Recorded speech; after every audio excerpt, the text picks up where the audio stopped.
So here you have two sensors to detect the cylinder. So if it's in the up position, the upper cylinder, the sensor will come to light. If you go down to press, the other sensor will come to light.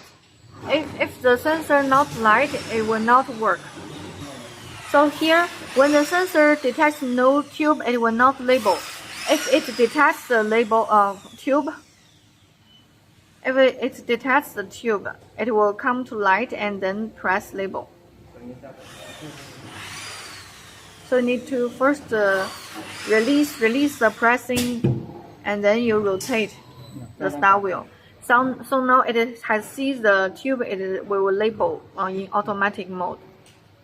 And if you cannot start the machine, you could see if there is a tube here. So this one could not. You can see if you place the bottle here, this one will light. So if this one comes to light, you cannot start the machine because you still have a tube here. You need to manually take it out. And also the other one is here. Here it must have a tube here, so the machine could run. If no tube here, 你帮我扶一下。